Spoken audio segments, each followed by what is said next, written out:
Assalamualaikum warahmatullahi wabarakatuh. Halo Ibu Bapak Guru hebat. Saya Dewi Katrina, CGP Angkatan 11 dari Kabupaten Empol, Provinsi Kalimantan Barat. Kali ini saya akan mendemonstrasikan kontekstual 1.4 mengenai penerapan segitiga restitusi. Di poin pertama ada tentang restitusi. Apa itu restitusi?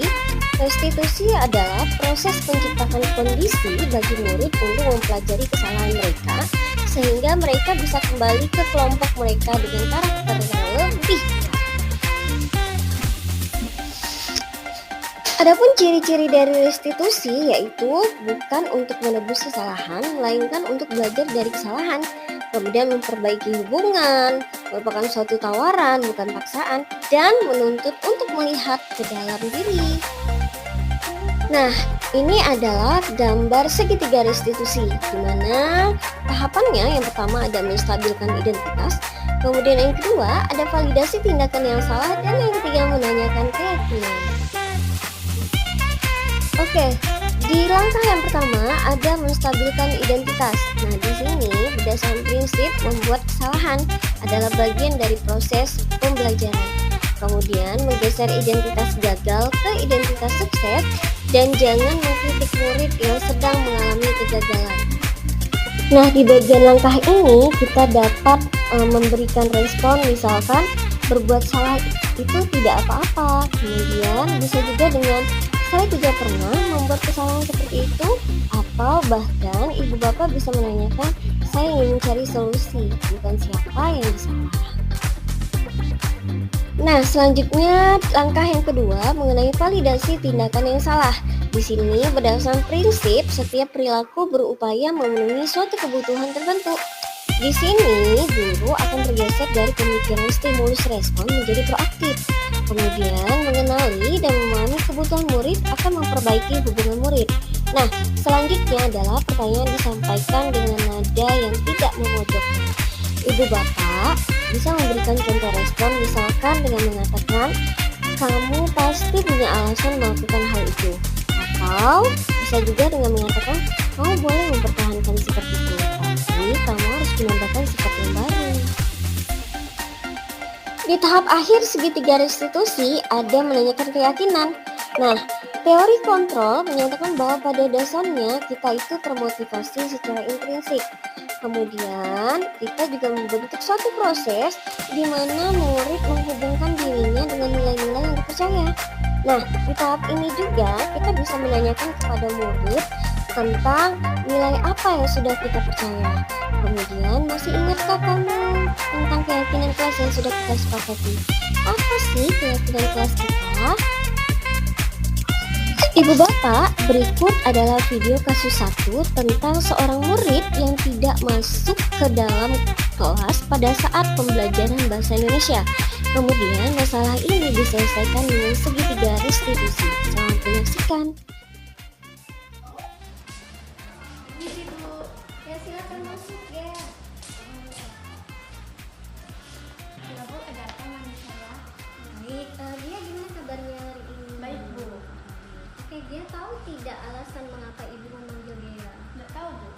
Nah, tadi itu Gea, Pak Yaris itu bercerita kalau Gea ini tidak ada masuk ke dalam kelas pada saat pelajaran Pak Jarod. Kalau ibu boleh tahu, kenapa Gea? Saya tadi sebelum pelajaran pada saya ikut WC Bu. Terus nggak masuk ke kelas, benar? Benar Bu. Seperti itu. Alasannya kenapa? Karena saya tidak mengerjakan PR yang diberikan Pak Jarod. Oh gitu, jadi karena tidak mengerjakan PR yang diberikan Pak Jarod, akhirnya dia tidak masuk ke kelas. Nah, kalau boleh tahu alasan dia tidak mengerjakan PR apa? Kemarin orang tua saya sakit Bu, jadi saya seharian mengurusnya. Dia tidak sempat mengerjakan tugas.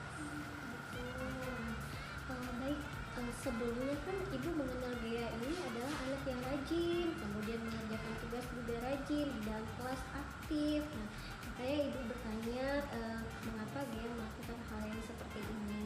Nah, dia kira-kira benar tidak atas apa yang dia lakukan? Enggak Bu. Tidak benar. Kemudian solusinya apa kira-kira?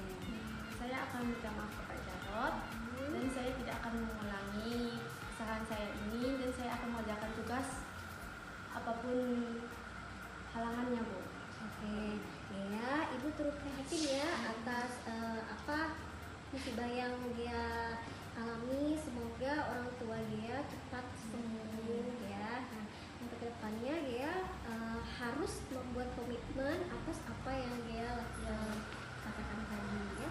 Oke, terima kasih Gea. Terima kasih Bu. Sama. Selanjutnya di skenario kasus kedua mengenai seorang murid yang tidak mau mendengarkan pendapat dari temannya pada saat berdiskusi kelompok di dalam kelas. Permisi Bu. Silakan Raisa, masuk. Selamat siang Bu. Ada apa? Baik, selamat siang Raisa. Selamat siang. Gimana kabarnya hari ini? Baik. Raisa tahu tidak kira-kira alasan ibu memanggil Raisa? Tidak tahu Bu. Baik. Nah, tadi itu kan kita pelajaran IPA ya. Ya. Masih ingat kira-kira tadi kita melakukan apa di dalam kelas? Tentang diskusi kelompok. Diskusi kelompok. Nah, kalau ibu lihat pada saat diskusi kelompok, ketika ibu menilai diskusi kelompok, Raisa itu ibu lihat seperti tidak mau mendengarkan pendapat temannya. Kemudian teman juga ada melapor ke ibu bahwa Raisa itu tidak mau mendengarkan pendapat dari mereka. Nah, ibu tahu kenapa? Begini Bu, sebenarnya saya minta maaf ya. Saya ini kan orangnya nggak bisa dikekang. Saya mau pendapat saya sendiri. Saya sih nggak tahu kalau saya ini egois orangnya. Karena gimana ya Bu, pendapat mereka tuh menurut saya nggak masuk akal gitu. Jadi saya mau dengerin pendapat saya sendiri. Gitu. Jadi alasannya Raisa tahu tidak, masih ingat tidak keyakinan kelas yang sudah kita sepakati di pelajaran? Masih ingat Bu? Kira-kira apa Raisa? Saat diskusi kelompok kita saling mendengarkan pendapat teman kelompok bersama-sama. Kalau ibu lihat kan di sebelumnya tapi di kelompok yang lama Raisa itu selalu mendengarkan pendapat dari teman. Iya Bu, mungkin karena ada berbeda kelompok sekarang jadi beda gitu. Nah, menurut Raisa kira-kira apa yang akan Raisa lakukan? Kedepannya saya akan coba menjadi lebih baik lagi dan saya akan terus mendengarkan apapun itu solusi atau pendapat dari teman-teman saya. Saya akan selalu mendengarkan mereka dan bekerja sama berdiskusi kelompok bersama-sama. Terus kalau terhadap teman kelompok yang ini gimana? Sebenarnya sih saya tidak terlalu suka sama mereka, tapi saya akan berusaha karena kan kita semua manusia nih. Jadi adalah ya sifat manusia yang sedikit. Nah, jadi sekarang saya akan menghargai mereka seperti teman kelompok lama. Oke, baik Raisa. Jadi Raisa udah bersedia untuk mengubah kesalahan dari Raisa. Raisa juga tadi sudah solusi untuk yang akan Raisa lakukan ya. Nah, kedepannya mudah-mudahan Raisa bisa menjalankan itu dan tidak melanggar kesepakatan ya. Oke, terima kasih Raisa. Ya Bu, sama-sama. Terima kasih Bu. Selamat pagi semuanya. Perkenalkan, nama saya Resa Fiona, saya dari kelas 9B. Tadi kan saya sudah konsultasi sama Bu Dewi ini.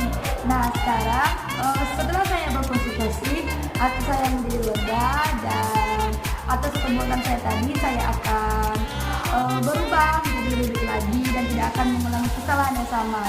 Dan saya akan selalu mendengarkan pendapat teman bersama kelompok saya. Oke, sekian dari saya. Terima kasih semuanya. Perkenalkan, nama saya Hana Gisela, saya dari kelas 9C. Setelah saya berkonsultasi dengan Ibu Dewi, perasaan saya menjadi lebih lega dan saya tidak akan mengulangi kesalahan saya seperti tadi. Dan saya akan tekun untuk mengerjakan tugas apapun itu alasannya. Terima kasih. Sampai jumpa. Halo, alhamdulillah melalui sebuah 3 institusi dapat membantu saya dalam menyelesaikan kasus-kasus yang dibuat oleh peserta didik saya tanpa menghukum mereka. Semoga segitiga institusi dapat membudaya di SMP Negeri 1 Toho sehingga tercipta disiplin positif di SMP Negeri 1 Toho. Sekian demonstrasi kontekstual dari saya. Terima kasih Ibu Bapak Guru hebat sudah menyaksikan video saya.